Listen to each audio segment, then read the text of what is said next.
जैसे मैंने आपको इलेक्ट्रिसिटी जब शुरू करी थी तो मैंने यही बताया था कि आपको याद रखना है इसमें सब कुछ होगा। इलेक्ट्रिसिटी में करंट, करंट मींस धारा, और धारा का मतलब होता है फ्री इलेक्ट्रॉन्स का फ्लो।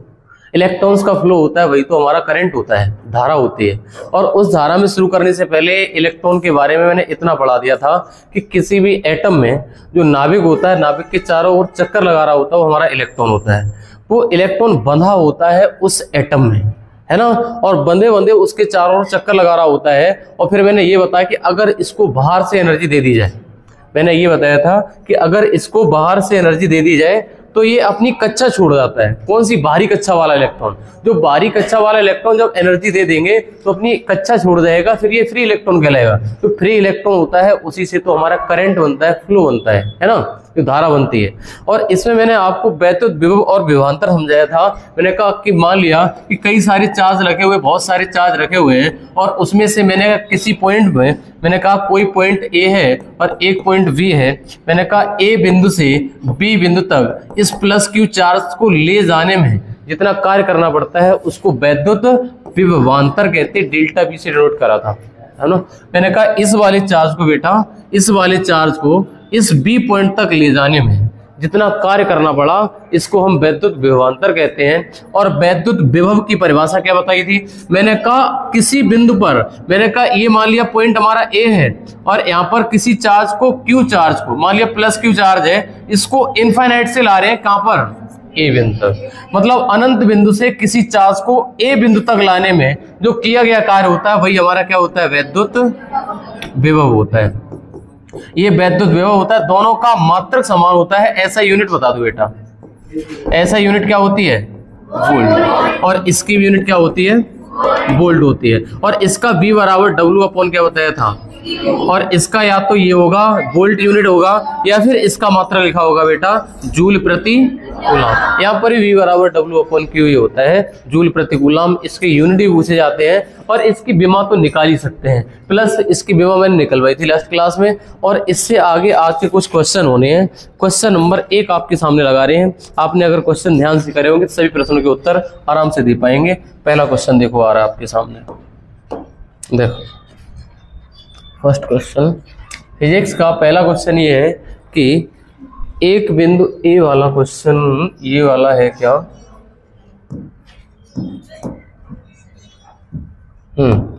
ये वाला है। ये वाले सब जो आपको क्वेश्चन करा रहे हैं सब ये कहीं ना कहीं रेलवे, ग्रुप डी, एनटीपीसी या आरआरबी जेई के एग्जाम में पूछे हुए क्वेश्चन है। और आरआरबी जेई रेलवे के जितने भी साइंस के क्वेश्चन आते हैं वो सब इंक्लूड करे हैं। और इसमें पहला क्वेश्चन आपके सामने ये, भले चाहे लिखा नहीं लेकिन आए हुए क्वेश्चन है ये सभी। देखो, बिंदु ए से बिंदु बी तक एक आवेश को लिया जाता है, प्रक्रिया में प्रति इकाई आवेश में किया गया कार्य क्या कहलाता है? पहला ए पर विभव, बी पर विभव, बी और ए के बीच विभवांतर, या फिर हमारा ए से बी तक धारा। मैंने कहा मेरे भाई अगर ए बिंदु से बी बिंदु तक जा रहे हो, किसी चार्ज को लेके एक आवेश को लिया जाता है तो प्रति इकाई आवेश को किया गया कार्य, मैंने कहा ए से बी के बीच विभवांतर होगा। ना ए ऑप्शन होगा, ना बी होगा, ना डी होगा। सभी लोग आराम से अटेम्प्ट कर पाओगे।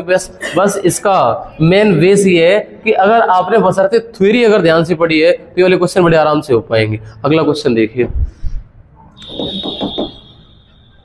एक सेकंड। अगला प्रश्न है बेटा ये वाला, ये भी आपने पढ़ा होगा, जूल प्रति कूलम वही है। क्या है जूल प्रति कूलम? है ना। हमने जो फॉर्मूला बताया था कि जूल प्रति कूलम किसकी यूनिट होती है, तो आपने कहा था ये होती है यूनिट वोल्ट की होती है। यानी V बराबर हमारा क्या होता है? W upon Q। और इसका मैंने कहा जूल होता है और इसका जूल प्रति कूलम बन जाता है। मैंने कहा ये हमारा हो जाएगा वोल्ट। ऐसे भी क्वेश्चन आते हैं, ऐसी बात नहीं है कि सरल क्वेश्चन आते, सरल भी क्वेश्चन आ जाते हैं पेपर में। कई क्वेश्चन ऐसे होते हैं कि 12th करा हुआ बच्चा तुरंत अटेम्प्ट कर सकता है उन क्वेश्चंस को। देखो अगले क्वेश्चन पे आता हूं। अगर बेस ठीक है तो ये फिजिक्स के तो सभी क्वेश्चन कर पाएगा अगर 12th में ढंग से साइंस पढ़ी है। अच्छा, अगले प्रश्न में थोड़ी सी दिक्कत भली चाहे सामने आ जाए, लेकिन आप कर सकते हो अगर ध्यान से पढ़ो। सभी बच्चे कर सकते हैं इस वाले क्वेश्चन को। पढ़िए एक बार।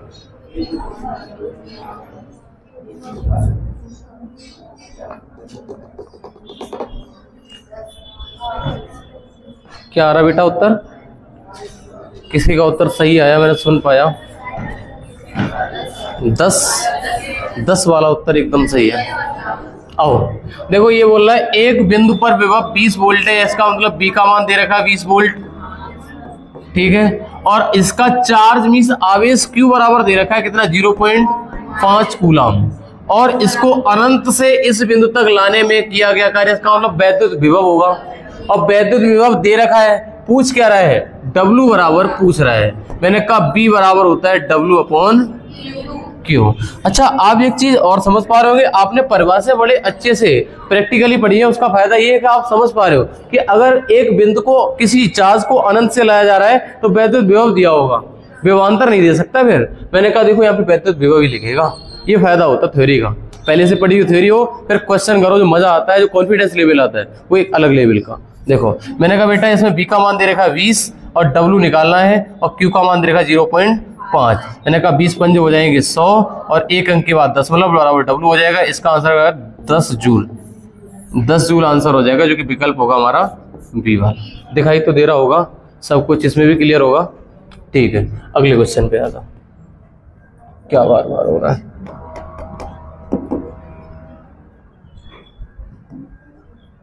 अगले क्वेश्चन को शायद आप कर पाए बड़े आराम से, करिए एक बार।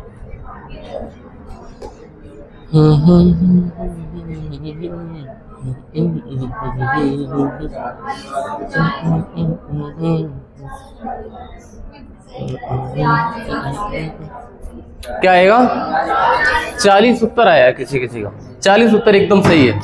जिन लोगों का 40 उत्तर आया है वो एकदम सही है। आओ करके देखें, इसमें दे रखा है V बराबर दे रखा है 10 वोल्ट, इसमें विभवांतर दे रखा है, और देखो आगे लिख भी दिया है दो बिंदुओं के बीच 4 कूलम के चार्ज को, ये 4 कूलम लिखा है, Q बराबर कितना है 4 कूलम। स्थानांतरित किए में किया गया कार्य W पूछ रखा है, B बराबर होता है क्या, W अपॉन ये U वाली V है बेटा। मैंने कहा V बराबर दे रखा 10 और W बराबर निकालना, Q कितना है 4, तो 4 दाई 40 जूल हो जाएगा ना बेटा, 40 जूल हो जाएगा। सभी क्वेश्चन समझ में आ रहा, कर पा रहे होंगे सभी लोग। अगला क्वेश्चन भी आ जाओ, ये सब रेलवे क्वेश्चन है, आगे देखो।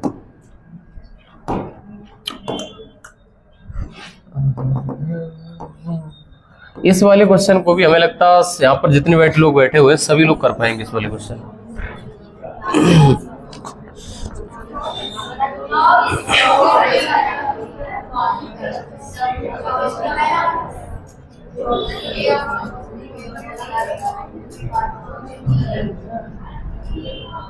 कितना आएगा, अच्छा ये दे रखा है कि इसमें Q बराबर है वो 3 कूलम है बेटा, और दो बिंदुओं के बीच ले जाने में किया गया कार्य W बराबर दे रखा है कितना, 72 जूल। दो बिंदुओं के विभवांतर पूछा है, जब दो बिंदुओं के बीच किसी चार्ज को ले जाया जाएगा कभी विभव नहीं पूछेगा तुमसे, हमेशा विभवांतर पूछेगा।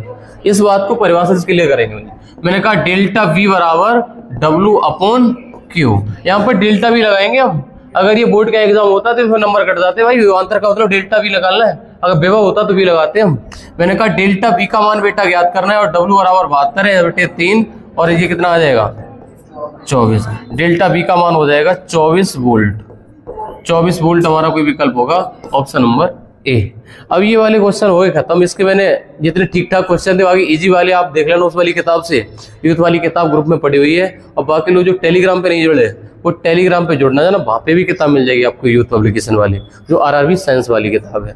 अब आप हेडिंग डालिए आवेश का क्वांटीकरण, आवेश का क्वांटीकरण।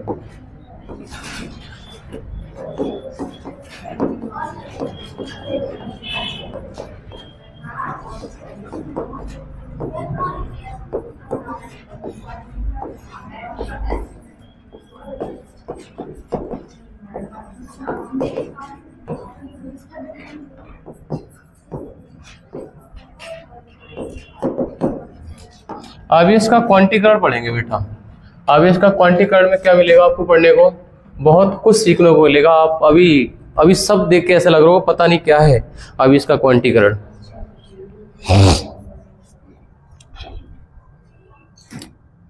देखो ऐसे कुछ है, इसका मतलब कि जैसे आप क्वांटीकरण को बड़ी सरल परिभाषा में आपको समझा देंगे, आपको यकीन नहीं होगा कि इतने सरल तरीके से भी समझा जा सकता है, इतने सरल तरीके से भी समझा जा सकता है। वो तरीका आपको समझाने जा रहे हैं हम, ठीक है। मैंने ये कहा कि मान लिया मोदी जी ने ये कहा, मोदी जी ने ये कहा कि नोट केवल 100 रुपए का चलेगा। कितने का? इसको उदाहरण के तौर पे समझ रहे, आपको इतना बेहतरीन तरीके से समझ में आ जाएगा कि है क्या भाई साहब। अगर हम ये कहें कि हमारे इंडिया में सब नोट बंद, 10 का, 20 का, 50 का, 100 का, 1000 का, 2000 का, सब बंद, बोले केवल 100 रुपए का नोट चलेगा। कितने का? 100 रुपए का नोट चलेगा। तो आपके दिमाग में एक बात सेट हो चुकी, भाई साहब इंडिया में नोट 100 का ही चलेगा। मोदी जी ने कह दिया है कि भाई साहब 100 का नोट तो 100 का, और कोई नोट चलेगा ही नहीं। अगर हम कहें कि सर हमारे पास 800 रुपए हैं, तो आपके माइंड में एक बात क्लियर होगी, सर के पास 8 नोट है 100 के। अगर हम ये कह दें कि इंडिया में केवल 100 के नोट अलाउ है, तो मैं कहेंगे मेरे पास 800 रुपए, आप कहेंगे सर जी आपके पास 8 नोट है। कितने के? 100 के। आप कहेंगे सर जी आपके पास 8 नोट है। यही तो कहेंगे। मैंने कहा इंडिया में 100 का ही नोट चल रहा है, मैंने कहा मेरे पास 773 रुपए हैं, बोले ये हो ही नहीं सकता इंडिया में। बोले ऐसे नोट ही नहीं है। बोले 7 नोट तो हो सकते, 73 का क्या करेंगे हम? समझ पाए? यही होता है क्वांटिकल। मैंने कहा जो आपके चार्ज की बेटा वैल्यू होती है वो इलेक्ट्रॉन में n का गुणा होता है। मैंने कहा आपका चार्ज होगा ना, जैसे 100 का नोट था, उसमें मैंने कहा कि मान लिया उस पे 1 इलेक्ट्रॉन है चार्ज, 2 इलेक्ट्रॉन चार्ज है, 3 इलेक्ट्रॉन चार्ज है, जो n का मान है ये आपका 1 2 3 dot dot dot dot dot dot dot infinite तक जाएगा। चार्ज का मान जहां पर n बराबर नंबर ऑफ इलेक्ट्रॉन्स है। क्या है? नंबर ऑफ इलेक्ट्रॉन्स है। अभी और समझाएंगे, इलेक्ट्रॉनों की संख्या है।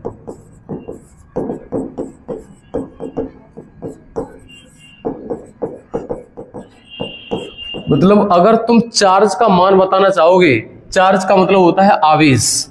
ये आवेश ही तो दे रखा बेटा, आवेश ही तो होता है। क्यों?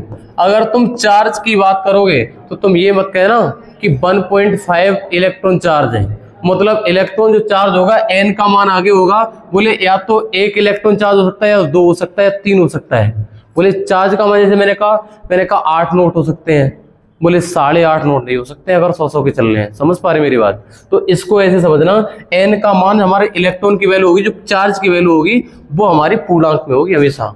तो एक क्वेश्चन यहां से ऐसे बनता है, अगर क्वेश्चन पूछा निम्न में से कौन सा चार्ज संभव नहीं है, अगर क्वेश्चन लिख दें निम्न में से कौन सा चार्ज, निम्न में से कौन सा चार्ज, कौन सा आवेश या चार्ज संभव नहीं है,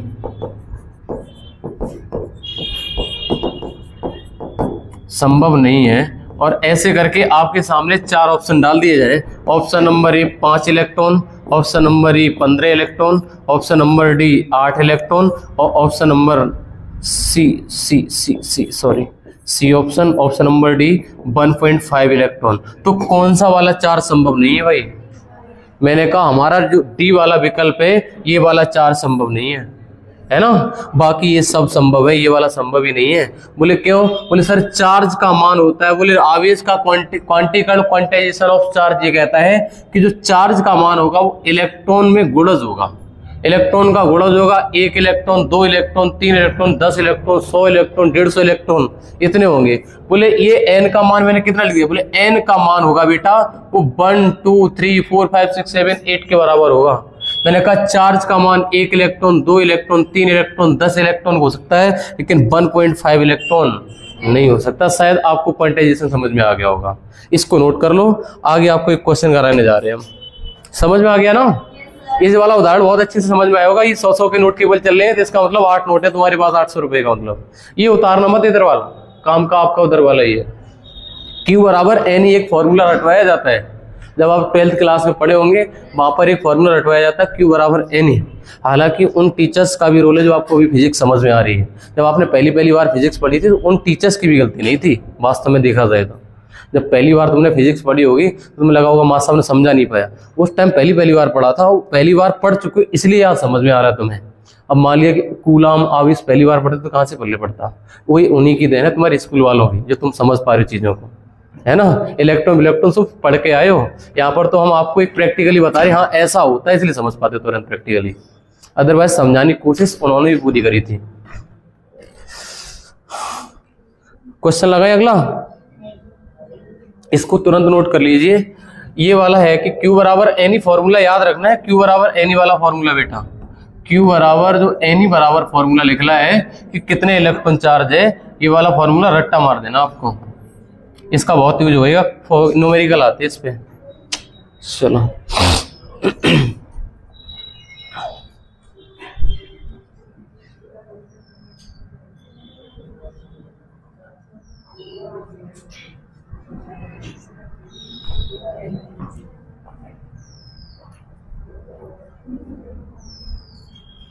लगाए क्वेश्चन अगला, जल्दी उतार लिया करो, है ना। चलो भाई इस वाले क्वेश्चन को हम लगा देते हैं अगली स्लाइड पे, तब तक हम इसको ऊपर बढ़ा दें, इतना तो लिख लिया होगा आपने, यहाँ पे लगा देते हैं नीचे क्वेश्चन इस वाले को। क्या आप इस वाले प्रश्न को कर पाएंगे बेटा, देखना एक बार इस वाले को, यही क्वेश्चन है शायद, ये लगा हुआ है, एक बार इस क्वेश्चन को देखिए भाई, शायद आप प्रश्न को देख पा रहे होंगे और समझ भी पाएंगे इस वाले क्वेश्चन को। देखो, एक कूलाम आवेश में इलेक्ट्रॉनों की संख्या पूछी गई है, एक कूलाम आवेश में इलेक्ट्रॉनों की संख्या पूछी गई है। अच्छा आपको एक बात तो क्लियर होगी, इलेक्ट्रॉन का मान कितना होता है, -1.6 × 10⁻⁻⁻, ये इलेक्ट्रॉन का मान होता है ना। इलेक्ट्रॉन, प्रोटॉन और न्यूट्रॉन में था, न्यूट्रॉन पे कोई चार्ज नहीं होता है, प्रोटॉन पे +1.6 होता है और इलेक्ट्रॉन -1.6 × 10⁻⁻19 होता है। अच्छा ऊपर वाले को मिटा दो तो एक चीज समझिए मेरे भाई, आपने इतना आज तक पढ़ लिया है कि हमें ये पता है कि आपने सर लिखाया था Q बराबर N, ये कब पढ़ाया, आज। Q बराबर N अभी थोड़ी देर पहले पढ़ाया। क्वांटाइजेशन ऑफ चार्ज यानी आवेश का क्वांटिकड ये कहता है कि जो हमारे चार्ज का, आवेश का, Q का जो मान होगा वो इलेक्ट्रॉन के गुणज में होगा। 1 इलेक्ट्रॉन, 2 इलेक्ट्रॉन, 5 इलेक्ट्रॉन, 10 इलेक्ट्रॉन, ये N यही तो डिनोट कर रहा है, यही तो हम बता रहे थे पिछली बार। मैंने कहा ऐसा पूछ रहा है कि Q का मान कितना दे रखा है, 1 कूलाम, और पूछ क्या रहा है, इलेक्ट्रॉनों की संख्या, और मैंने यही तो लिखा था जो N होता है बेटा, जो N होता है, ये N क्या है, इलेक्ट्रॉनों की संख्या ही तो है N, तो यही तो निकालना है। मैंने कहा N निकालना है, और इस E का मान कितना होता है, 1.6 × 10⁻⁻। अरे भाई दिया था 1 कूलाम, आपने ध्यान से देख नहीं पाया, 1 कूलाम दिया था, इलेक्ट्रॉनों की संख्या पूछी थी। ये क्वेश्चन अगर पढ़े नहीं होते तो कर नहीं पाते भाई। मैंने कहा N का मान निकालोगे तो 1/1.6 × 10⁻⁻19 नीचे चला जाएगा इसके, और N बराबर हो जाएगा, ऊपर ले जाओ इसको, ये हो जाएगा बेटा 1 × 10⁻19/1.6, और आप कहें तो इसको कर लो मेरे भाई 10 × 10⁻18/1.6, और 1.6 का करोगे जो हटाओगे तो 100 हो जाएगा, और ये आ जाएगा 16, सॉरी है तो ऑप्शन 16 × 96, 16 × 96 बचे कितने, 4, 16 दूनी 32 और 16 पंजे 80, 8 बचे थे ना, 16 पंजे 80, 6.25 × 10⁻18, और ये N का मान, N नंबर ऑफ इलेक्ट्रॉन, मात्रा कुछ नहीं मिलेगा इसका, ध्यान रखना। जैसे 8 नोट, तो 8 नोट है तो 8 के 8 की कोई यूनिट नहीं है। मैंने कहा कितने इलेक्ट्रॉन, बोले N इलेक्ट्रॉन, 1 इलेक्ट्रॉन, 2 इलेक्ट्रॉन, जो आपका ये मान आया यही मान है, इसका आंसर हो जाएगा ऑप्शन नंबर A। कोई यूनिट नहीं दी है, सही है ये वाला। इलेक्ट्रॉनों की संख्या कितनी है, 5 है, 10 है, तो इसकी इलेक्ट्रॉनों की संख्या होगी।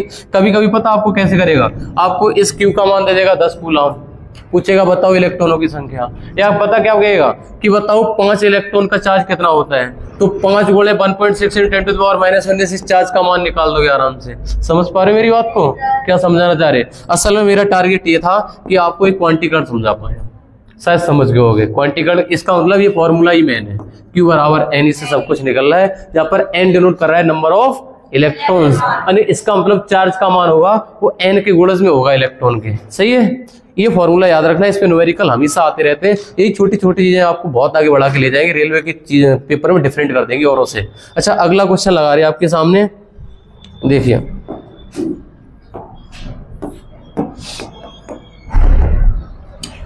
मेरे भाई, ये वाला क्वेश्चन आप शायद कर पाएंगे सभी लोग। एक बार देखिए प्रश्न को, पढ़िए सभी लोग, क्या लिखा हुआ है। एक वैद्युत परपथ में 2 बिंदुओं पर इकाई आवेश स्थानांतरण करने में किया गया कार्य कहलाता है। है ना। आपने तो ये बड़ा अच्छे से परिभाषा पढ़ी है कि विद्युत परिपथ में दो बिंदुओं पर एक इकाई आवेश को स्थानांतरित करने पर दो बिंदुओं के बीच अगर स्थानांतरित होता है तो आंसर हो जाएगा विभवांतर पोटेंशियल डिफरेंस हो जाएगा, बेसिक सा आंसर है ना। अच्छा आगे अगर हम चलें तो अगर आपसे पूछा जाए कि जो चार्ज की अगर हम बात करें, जो आवेश होता है, आवेश क्रिएट किया जा सकता है क्या? आवेश क्रिएट किया जा सकता है। जैसे हमने कहा दो वस्तुओं को आपस में रगड़े तो चार्ज क्रिएट हो जाएगा। चार्ज क्रिएट करने का एक और कोई तरीका हो सकता है, जैसे मैंने कहा किसी बॉडी को एनर्जी दे दो, किसी बॉडी को एनर्जी दे दो तो उसके इलेक्ट्रॉन बाहर निकल जाएंगे, और जब इलेक्ट्रॉन बाहर निकल जाएंगे तो उस पर कैसा चार्ज बन जाएगा? Positive charge. जब इलेक्ट्रॉन बाहर निकल जाएगा, मान लिया कोई एटम है और एटम के चारों ओर कक्षाओं में इलेक्ट्रॉन गति कर रहा है, इलेक्ट्रॉन को एनर्जी दे दी, इलेक्ट्रॉन निकल गया बाहर, अब क्या बचा? प्रोटॉन। प्रोटॉन पे कैसा चार्ज होता है? Positive charge. मैंने कहा चार्ज क्रिएट किया जा सकता है कई तरीकों से, या किसी दो वस्तुओं को आपस में रगड़ दो तो चार्ज क्रिएट हो जाता है ना। आपने सुना होगा, फिजिक्स में पढ़ा होगा। अच्छा अब आप हेडिंग डाल दीजिए चार्ज होता क्या है। जैसे मैंने कहा एक, अगर हम कॉपर का वायर ले लें बेटा, अगर हम आपके सामने एक कॉपर का वायर ले लें तो आपके सामने ऐसा कुछ दिखाई देगा। कॉपर का वायर देखो,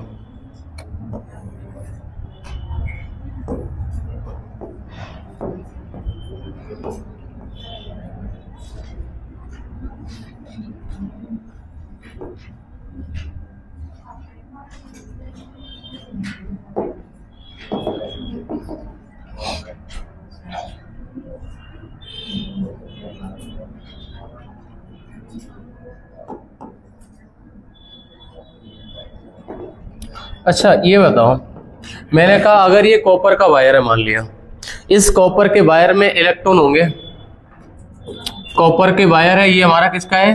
कॉपर वायर है, कॉपर का तार है, और कॉपर के तार में आप कहेंगे ये धातु है कॉपर एक, और धातु में इलेक्ट्रॉन होते हैं। आपने कहा था कि धातु हमारी धारा की सुचालक होती हैं, ये पढ़ा था, सुचालक को चालक भी पढ़ा था, इसमें फ्री इलेक्ट्रॉन होते हैं। तो फ्री इलेक्ट्रॉन मेरे भाई ऐसे होंगे, देखो फ्री इलेक्ट्रॉन ऐसे ऐसे फ्री इलेक्ट्रॉन है, इसमें फ्री इलेक्ट्रॉन। अच्छा फ्री इलेक्ट्रॉन तो है इसमें, इसमें फ्री इलेक्ट्रॉन कैसी गति कर रहे हैं? अगर आप इसको पकड़े तो क्या आपको करंट लग जाएगा? अगर कॉपर का वायर पड़ा हुआ है और किसी बैटरी से नहीं जुड़ा है और आपने उसको पकड़ लिया, करंट लग जाएगा उससे? करंट नहीं लगता है भाई। अगर प्रैक्टिकली सोचो, ऐसे मत सोचो आप। हमने कहा प्रैक्टिकली जो कॉपर का वायर है मैंने हाथ में पकड़ लिया, करंट नहीं लग रहा है, क्योंकि करंट को जुड़ा ही नहीं, बैटरी जुड़ी नहीं उससे, करंट नहीं लग रहा है। जबकि आप कह रहे हो कि इसमें फ्री इलेक्ट्रॉन है ना, फ्री इलेक्ट्रॉन है।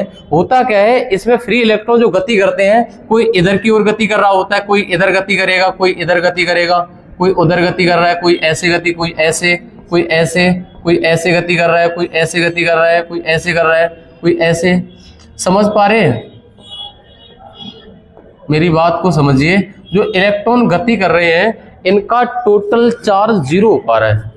जो इलेक्ट्रॉन गति कर रहे हैं इनकी सभी की दिशा एक तरफ नहीं है, इसलिए आपको करंट नहीं लग रहा है। अगर कोई धातु है उससे फ्री इलेक्ट्रॉन होते हैं। अच्छा फ्री इलेक्ट्रॉन होते, करंट क्यों नहीं लगता? नहीं, करंट इसलिए नहीं लगता, इनकी दिशाएं ऐसी होती हैं, इनका नेट जीरो हो जाता है।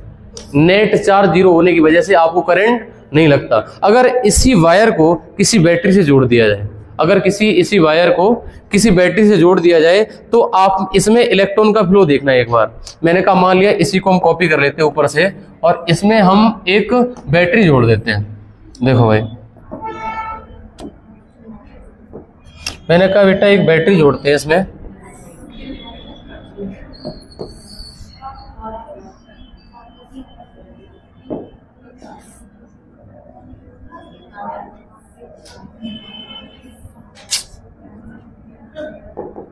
अगर बेटा इसमें हम बैटरी जोड़ दे तो आप ये कहेंगे, देखो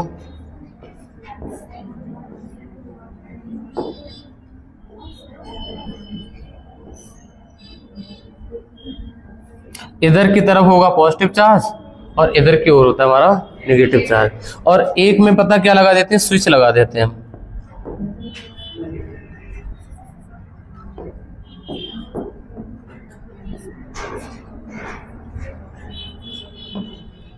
अब देखो मेरे भाई, ये वाला था हमारा पहले, और ये वाले में पता क्या था? जैसे ही मैंने बैटरी जोड़ी और मैंने इस परिपथ में जो हमारा स्विच था इसको मैंने कर दिया ऑन, जो आपके इलेक्ट्रॉनों की गति थी, आप कहेंगे इधर पॉजिटिव चार्ज उधर नेगेटिव चार्ज, जिधर पॉजिटिव चार्ज होगा ना इधर होगा हमारा हाई पोटेंशियल, इधर होगा बेटा हमारा हाई पोटेंशियल। अभी समझते जाना, चीजें बहुत अच्छी समझ जाओगे। इधर की तरफ होता उच्च विभव, हाई पोटेंशियल, इधर की तरफ होगा बेटा उच्च विभव। जिस साइड हमारा पॉजिटिव चार्ज होगा, जिस साइड हमारा पॉजिटिव चार्ज होगा उस साइड हो जाएगा हमारा उच्च विभव। और मैंने कहा इस साइड होगा हमारा लो पोटेंशियल, इधर की तरफ होगा लो पोटेंशियल। क्या होगा,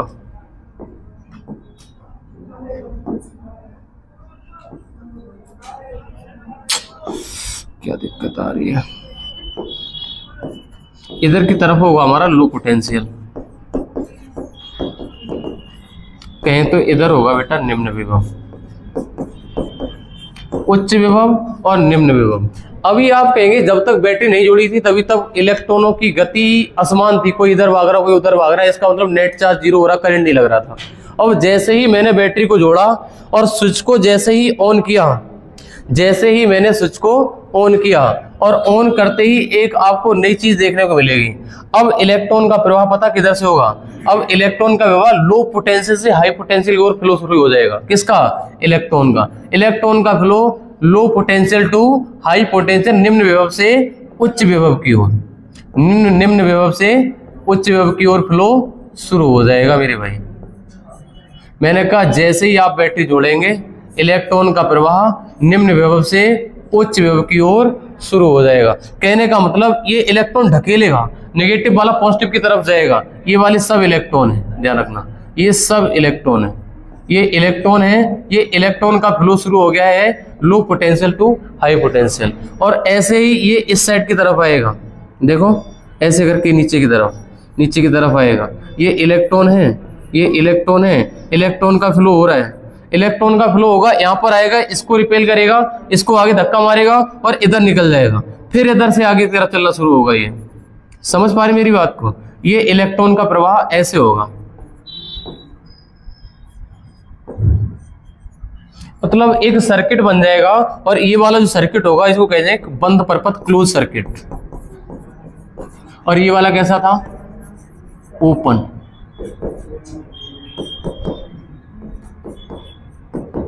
बंद खुला परपथ है। ये बैटरी से लगा ही नहीं है तभी तो करंट नहीं लग रहा था, उसमें इलेक्ट्रॉनों का नेट चार्ज जीरो हो रहा था उसमें, इसलिए करंट नहीं लग रहा था। इसमें क्या हुआ, जैसे ही तुमने बैटरी जोड़ी इसमें इलेक्ट्रॉन का प्रवाह, ये जो फ्लो था वो एक तरफ होना शुरू हो गया। पहले क्या था, वो इलेक्ट्रॉन का फ्लो ही नहीं था, किधर कोई इधर भाग रहा कोई उधर भाग रहा, नेट चार्ज जीरो। भाई मैंने कहा अगर कोई कंडक्टर है, अगर कोई चालक है, चालक का मतलब ये है कि उसमें इलेक्ट्रॉन, फ्री इलेक्ट्रॉन तो है और फ्री इलेक्ट्रॉन फिर भी करंट नहीं लग रहा। मैंने कहा इस वाले में इनकी दिशाएं ऐसी हैं कि नेट चार्ज जीरो हो रहा है, नेट चार्ज जीरो होने की वजह से इसको पकड़ो वायर को, करंट नहीं लग रहा। मैंने कहा जैसी बैटरी से जोड़ा इसके बाद इलेक्ट्रॉन का प्रवाह low potential to high potential हो गया, मतलब एक ही तरफ सब गति करने लगे, एक तरफ गति होने लगी, ये वाला प्रवाह हो रहा है। तब एक क्वेश्चन पूछा जाता है कि इलेक्ट्रॉन का प्रवाह निम्न विभव से उच्च विभव की ओर, उच्च विभव से निम्न विभव की ओर, किधर भी नहीं, इनमें से कोई नहीं, ऐसे क्वेश्चन बनते हैं। मैंने कहा इलेक्ट्रॉन का प्रवाह अगर कोई बैटरी लगी हुई है तो उसका निम्न विभव से उच्च विभव की ओर होता है। और धारा का प्रवाह, जो करंट होगा ना, वो हमारे इलेक्ट्रॉन को प्रवाह के विपरीत दिशा में चलता है। जो करंट होगा ना, वो हमारी धारा होगी, जो धारा आई होगी बेटा, वो इसके विपरीत दिशा में, जो करंट आई होगा वो इसके विपरीत दिशा में। समझ पा रहे मेरी बात, अगर ये ऐसा जा रहा है तो करंट ऐसा जाएगा। तो आप यहां से ये समझे, इलेक्ट्रॉनों का फ्लो जिस साइड होता है उसके विपरीत दिशा में फ्लो होता है, किसका, धारा का। जो करंट होता है, जो धारा होती है, धारा का फ्लो इलेक्ट्रॉन के फ्लो के विपरीत होता है। और इससे कई एक क्वेश्चन बनते हैं। इसमें पूछा जाता है धनात्मक आवेश, धनात्मक आवेश का फ्लो किधर किधर से किधर होता है, भी लिखाएंगे। तब पूछा जाता है धनात्मक आवेश का फ्लो होता है वो उच्च विभव से निम्न विभव की ओर। अब ध्यान से देखो, मैंने कहा इधर है पॉजिटिव और इधर है नेगेटिव। मान लिया इधर है पॉजिटिव और इधर वाला कैसा है, नेगेटिव। मैंने कहा, क्या पूछा मैंने, धनात्मक आवेश। बोले धनात्मक आवेश इधर होगा, मैंने कहा धनात्मक इधर, ऋणात्मक इधर है। मैंने कहा धनात्मक आवेश का प्रवाह, धनात्मक आवेश का प्रवाह नेगेटिव पॉजिटिव टू कैसा होता है, नेगेटिव। अभी आपको लिखाने वाले हैं पॉजिटिव टू नेगेटिव, मतलब high potential to low potential बोलना चाहिए। कि जो हमारा इधर की तरफ हमारा धनात्मक आवेश है, पॉजिटिव चार्ज है, पॉजिटिव चार्ज का प्रवाह होता है वो उच्च विभव से निम्न विभव की ओर, उच्च विभव से निम्न विभव की ओर, और जो हमारा नेगेटिव चार्ज होता है, जो नेगेटिव चार्ज का प्रभाव होता है वो निम्न विभव से उच्च विभव की ओर। एक हेडिंग डालिए आप, हेडिंग डालना नेगेटिव चार्ज यानी ऋणात्मक आवेश। इसको लिख लो, हाँ बना लेना अपनी कॉपी पे।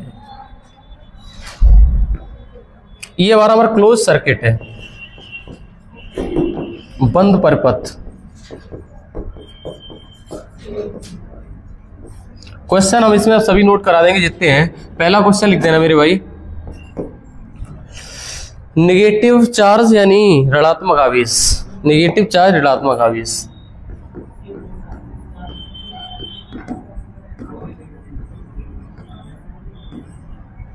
ऋणात्मक आवेश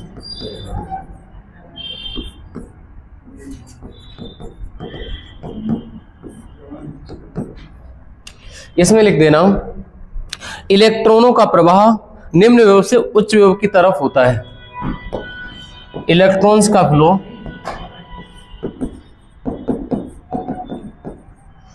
ऋणात्मक आवेश की बात कर रहे हैं, ऋणात्मक किधर होगा, ऋणात्मक आवेश का फ्लो निम्न विभव से उच्च विभव की ओर।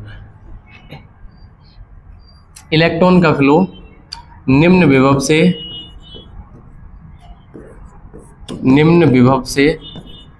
उच्च विभव की ओर।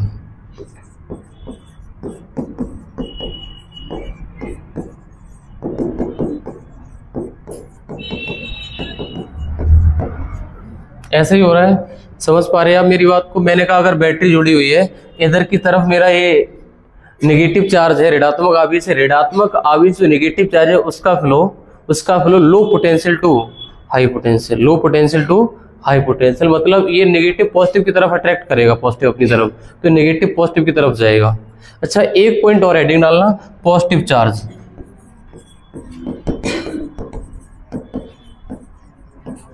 पॉजिटिव चार्ज लिखना धनात्मक आवेश।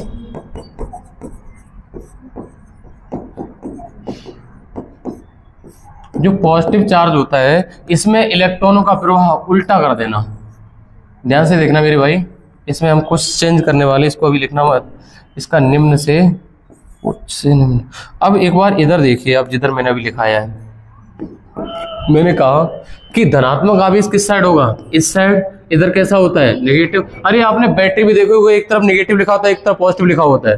तो मैंने कहा इधर पॉजिटिव की साइड जुड़ा पॉजिटिव, तो मैंने कहा पॉजिटिव चार्ज इस साइड। पॉजिटिव चार्ज का फ्लो किधर हो रहा है, पॉजिटिव चार्ज जा रहा है किसकी तरफ, नेगेटिव की नहीं, मतलब पॉजिटिव चार्ज हमारा हाई पोटेंशियल से किसकी तरफ जा रहा है, लो पोटेंशियल की तरफ। कहे तो उच्च विभव से निम्न विभव। और जो हमारा नेगेटिव चार्ज यहाँ पर होगा, नेगेटिव चार्ज हमारा निम्न विभव से उच्च। ये दिशाएं पूछी जाती हैं, बड़ा कंफ्यूज करते हैं ये वाले क्वेश्चन, समझ पा रहे हैं। अच्छा, एक चीज और देखना, जो धारा की दिशा होती है वो इलेक्ट्रॉन के फ्लो के विपरीत होती है।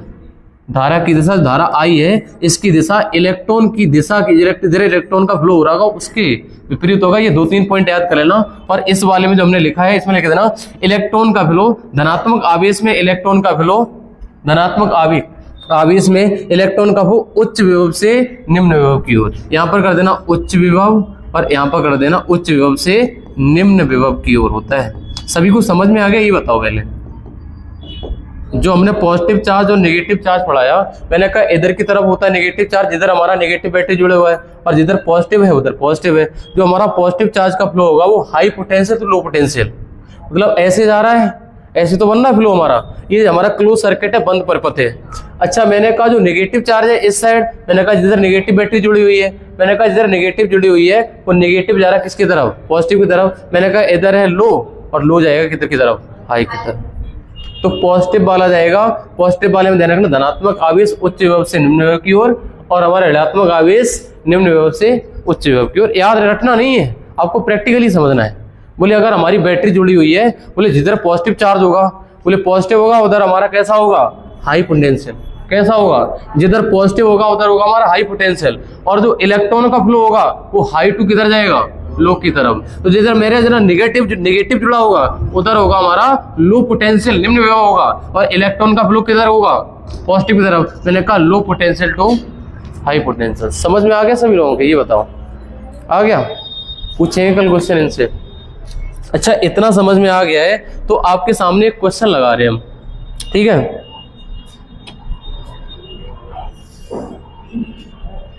चले, लिख लिया।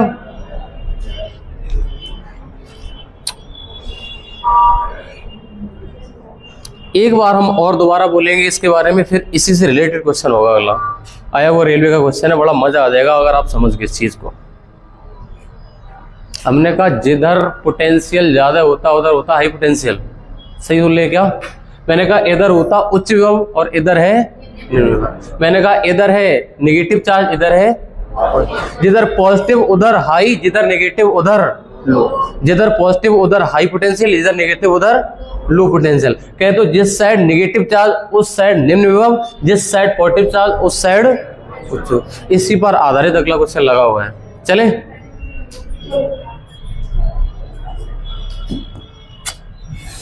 मेरे भाई इतना बढ़िया क्वेश्चन है, अगर आपने कर दिया तो हम खुश हो जाएंगे आपसे, आप ये वाला क्वेश्चन कर पाएंगे। देखो बड़े आराम से करना, जल्दबाजी कोई नहीं है। सोचो क्या लिखा हुआ है। ये बोला गया एक बिंदु ए से छोड़ा गया ऋणात्मक आवेश AB के अनुदिश गति करता है। A पर विभव 15 वोल्ट है, यह AB के अनुदिश समान रूप से बदलता रहता है। B पर संभावित विभव हो सकता है।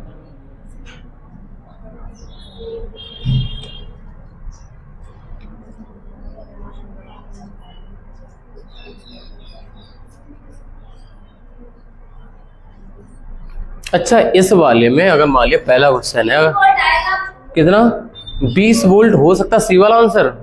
अच्छा, इनका आंसर सही भी हमें लग सकता है। मैंने कहा कोई पॉइंट ए था और कोई पॉइंट बी है, यही तो बोल रहा है, और यहां से नेगेटिव चार्ज को लिया जा रहा है। किसको?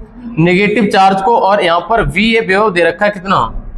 15। ये दे रखा है 15 वोल्ट, यहाँ पर दे रखा है 15 वोल्ट है। अच्छा, आपको ये बात तो दिमाग में क्लियर हो जानी चाहिए, सर नेगेटिव चार्ज है, और अगर नेगेटिव चार्ज है ये जाएगा किसकी तरफ? पॉजिटिव चार्ज की तरफ। मैंने कहा नेगेटिव चार्ज है, जिधर नेगेटिव होता उधर लो पोटेंशियल हाई पोटेंशियल लो, तो इसका मतलब उधर हाई होगा। मैंने कहा अगर यहाँ पर 15 वोल्ट है तो यहाँ पर कितने वोल्ट विभव हो सकता है? मैंने कहा इसका मतलब 15 से तो ज्यादा होगा। पहला ऑप्शन 10 वोल्ट, 15 वोल्ट, भाई समान हो जाएगा, 15 वहां पे हो जाएगा। अगर यहाँ पर नेगेटिव चार्ज है तो पॉजिटिव चार्ज की तरफ जाएगा। अभी पिछली स्लाइड में हम यही बोल रहे थे, इस वाले का पूरा कॉन्सेप्ट है। मैंने कहा जो नेगेटिव चार्ज होता है वो पॉजिटिव की तरफ जाता है, और इधर जिधर पॉजिटिव की तरफ जाता है वहां पर होता है उच्च विभव, और जिधर नेगेटिव आता है नेगेटिव वहां पे होता है हमारा निम्न विभव। और इस वाले क्वेश्चन में ये बोल रहा है, देखो यहाँ पर बोला गया है कि एक ऋणात्मक आवेश को AB के अनुदिश A बिंदु से जाता है, और यहाँ पर A पर विभव 15 वोल्ट है। अगर A पर 15 वोल्ट है, इसका मतलब 15 से कुछ ज्यादा होगा यहाँ पर मान। सही है, फिक्स नहीं पता है, लेकिन पहला कह रहा 10 वोल्ट 15 वोल्ट, ये तो हो ही नहीं सकते मेरे भाई। अगला 20 वोल्ट हो सकता है, हाँ 20 वोल्ट हो सकता है। अगर यहाँ पर 15 है, अगर नेगेटिव चार्ज है तो पॉजिटिव की तरफ जाएगा, नेगेटिव चार्ज पॉजिटिव की तरफ जाएगा, तो यहाँ पर पोटेंशियल हाई होगा, कहे तो विभवांतर ज्यादा होगा। अगर यहाँ पे 15 है तो मान लिया 16, 17, 18 कुछ भी हो सकता है। तो इसका आंसर हो जाएगा ऑप्शन नंबर सी, 15 वोल्ट होना चाहिए। गलत है भाई, ना हो सकता है ना होना चाहिए। भाई नेगेटिव से पॉजिटिव की तरफ जा रहा है, इसका मतलब low potential to high potential, निम्न विभव से उच्च विभव की ओर। इसका मतलब यहाँ पर मान 15 से प्लस होना चाहिए, और 15 से प्लस कौन सा ऑप्शन? हमारा ऑप्शन नंबर सी। कितना कॉन्सेप्चुअल क्वेश्चन था, समझ पाए? अच्छा, अगला क्वेश्चन देखो। अगला क्वेश्चन बेटा सभी लोग कर सकते, शायद हमें ऐसा लगता है। इस वाले क्वेश्चन को ट्राई करिए एक बार, बड़े आराम से कर पाएंगे। जो अभी लास्ट क्वेश्चन बता के गए, ये सभी क्वेश्चन भी कॉपी में उतारिए जाके घर पे, बड़े अच्छे अच्छे क्वेश्चन आते छांट के।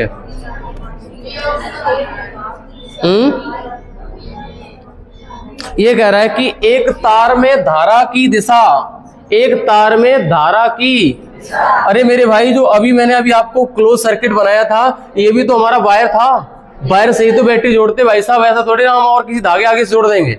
ये भी हमारा वायर लगा होगा। अगर हमारा ये मान लिया मैंने किसका, कॉपर का वायर लिया था, ये कॉपर के वायर से अगर हमें जोड़ना बैटरी को, तो वायर तो लगाना पड़ेगा। अच्छा, वायर लगाना पड़ेगा, तो आप हमने ये बताया था जिधर इलेक्ट्रॉन का फ्लो होता है उसके विपरीत होता है किसका? धारा का। और ये क्वेश्चन क्या पूछ रहा है, देखो इसमें क्वेश्चन में कहा गया है कि तार में धारा की दिशा, धारा का मतलब करंट की दिशा, तार के माध्यम के इलेक्ट्रॉनों के प्रवाह की दिशा के समान। दूसरा, तार के माध्यम में इलेक्ट्रॉनों के प्रवाह की दिशा के विपरीत। हाँ, यही वाला सही है। और ये बोल रहा तार के माध्यम न्यूट्रॉन, गलत है, गलत है। समझ पाए? ये सब कॉन्सेप्चुअल क्वेश्चन तब हो पाते जब थ्योरी पहले करे होते हैं, और हम ऐसा ही करते हैं, अदरवाइज इकट्ठा भी करा सकते चाहे तो। हम जो कौन सा कॉन्सेप्ट करा रहे हैं उसके साथ साथ क्वेश्चन लेके चल रहे हैं इस बार। अच्छा, अगले क्वेश्चन पे आता मेरे भाई, ये वाले क्वेश्चन घर पे जाके नोट करने हैं, समझ पाए मेरी बात? और एक चीज और, जो आपको ये हम करा रहे हैं ना बेटा, ये वाले मैंने लिखाया नहीं था ये वाला पॉइंट, और लिखाया इसीलिए नहीं था, मैंने कहा इस वक्त इसका क्वेश्चन लगा देंगे सीधा। तो आप क्वेश्चन उतारना ये, उसके बाद बी वाला ऑप्शन भी उतारना, अगर कोशिश हो पाए जब आप रिवीजन करोगे तो ये वाला और अच्छे समझ पाओ, 4 ऑप्शन उतार लिया अगर कॉपी में, समझ पा रहे? ये पूरे नोट्स बनने हमारे। अच्छा, अगले क्वेश्चन पे आ जाओ। जो मैंने अभी आपको बताया था ये प्रतीक किसका होता है, हाँ शायद वहां भी बताना भूल गए थे। अगर यहाँ पर बेटा, जो यहाँ पर मैंने एक कुंजी बनाई थी ना बेटा, ये वाली जो कुंजी बनाई थी, अगर हम ये वाला पॉइंट हटा दें, अगर ये वाला पॉइंट हटा दें तो ये बंद होगी कुंजी। ये कुंजी बंद का प्रतीक होता है। ये वाला कहां से लग गया, ये वाला, ये वाली बंद कुंजी है। अगर हम इसको लगा दें तो, अगर हम इसको लगा दें तो चालू है, ऑन है। अगर ऐसा बीच में डॉट है इसका मतलब ऑन है, और हटा दे तो ऑफ है। और यही क्वेश्चन पूछा गया, ये रेलवे का क्वेश्चन है भाई। देखो क्या पूछा जा रहा है, देखो ये प्रतीक किसका है ना? वैसे तो ऐसे लगा छोटा कोष्ठक लगा, बीच में बिंदु लगा दिया, छोटा कोष्ठक नहीं है, इसका आंसर है ए प्लग की है जो कि ऑन है, एक प्लग कुंजी है जो कि ऑन दिखाई दे रही है। अच्छा, एक क्वेश्चन और आपके सामने लगा रहे हैं हम। अच्छा, जो आपका जो बल्ब का प्रतीक जानते हो क्या होता है? बल्ब का प्रतीक कुछ ऐसा होता है, ये बल्ब का प्रतीक फिजिक्स में होते हैं। जैसे फ्यूज का प्रतीक है, फ्यूज का प्रतीक कुछ आपको ऐसे देखने को मिलेगा, ये फ्यूज का प्रतीक होता है, ये फ्यूज का प्रतीक है, प्रतिरोध का प्रतीक है ना। ये ऐसे करके बना देते हैं फ्यूज, ये बल्ब का, ये फ्यूज का, और ये कुंजी का होता है ऐसे करके। ये होती है ऑन और ये होती है ऑफ। ये लो, फिजिक्स के प्रतीक कभी कभी पूछ लेता है। अच्छा, अगले क्वेश्चन पे आ जाओ मेरे भाई। अगला क्वेश्चन,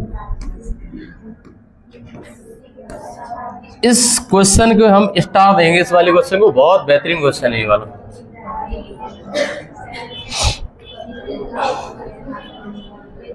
एक धारावाही अच्छा चालक है जब नेगेटिवली चार्ज है, पॉजिटिवली चार्ज है, इलेक्ट्रिकली न्यूट्रल है, या फिर alternately charge positive and negative है।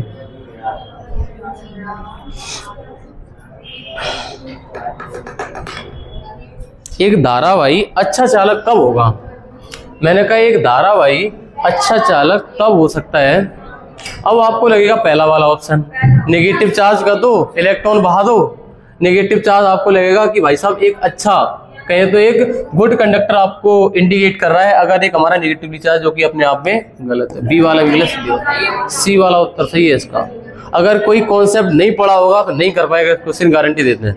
अगर कोई तुक्का भी मारेगा तो या तो ए मारेगा या बी मारेगा या डी, भाई साहब बी कोई नहीं मारेगा। अगर कॉन्सेप्ट पता है वही मारेगा सी वाला। और इसका उत्तर सी वाला बताएं क्यों सही है? ये बोला है एक धारावाही अच्छा चालक। अच्छा, मैंने कहा अगर किसी में करंट का फ्लो हो रहा है, इसका मतलब नेगेटिव चार्ज है, वो सॉरी फ्री इलेक्ट्रॉन है उसमें। भाई अगर उसमें धारा बह रही है, अगर उसमें हमारा करंट फ्लो हो रहा है, अगर करंट फ्लो हो रहा है इसका मतलब फ्री इलेक्ट्रॉन है। ये बात तो मैंने पहली क्लास में बताई थी कि धारा का मतलब फ्री इलेक्ट्रॉन होने चाहिए, और जब तक फ्री इलेक्ट्रॉन नहीं होगा तब तक धारा नहीं बहेगी। मैंने बताया था कि जो सुचालक होते हैं, जो धारा के सुचालक होते हैं, उसमें बिलियंस में, अरबों खरबों फ्री इलेक्ट्रॉन होते हैं। मैंने कहा ये बताओ, जो किसी भी धातु में एटम होते छोटे छोटे, और छोटे छोटे एटम की कक्षाओं में इलेक्ट्रॉन होते हैं, और मैंने कहा किसी भी एटम में जितने प्रोटॉन होते हैं उतने ही इलेक्ट्रॉन होते हैं। ये बात बताई थी आपको। किसी भी एटम में जितने प्रोटॉन होते हैं उतने ही इलेक्ट्रॉन। अरे भाई ऐसे नहीं है पढ़ा था आपने, 2He4 पढ़ा था, तब मैंने कहा था इसमें प्रोटॉन बराबर 2 तो इलेक्ट्रॉन बराबर 2। मैंने कहा यही 2 इलेक्ट्रॉन तो वही 2 प्रोटॉन होते हैं। मैंने कहा किसी एटम में जितने प्रोटॉन होते हैं उतने इलेक्ट्रॉन होते हैं। मैंने कहा उस एटम के अगर कुछ इलेक्ट्रॉन बाहर निकल जाए, कच्चा छोड़ जाए, तो रहेंगे उसकी बॉडी में। मान लिया ये वाला तार है, सॉरी ये वाला तार है, और ये वाले एटम है, समझ के चलना मेरे भाई, और आपको एक ही बार में क्लियर हो जाएगा। मैंने कहा ये बीच में इसका नाभिक है, मतलब न्यूक्लियस है इसके बीच में, इसके बीच में ये इलेक्ट्रॉन इसकी कक्षा में गति कर रहे थे। समझ पा रहे मेरी बात को? इसमें इलेक्ट्रॉन गति कर रहे हैं इसकी कक्षाओं में, इसका इलेक्ट्रॉन बाहर निकल गया, एक इसका एक बाहर निकल गया, इसका एक बाहर निकल गया, इसका एक बाहर निकल गया, इसका एक बाहर।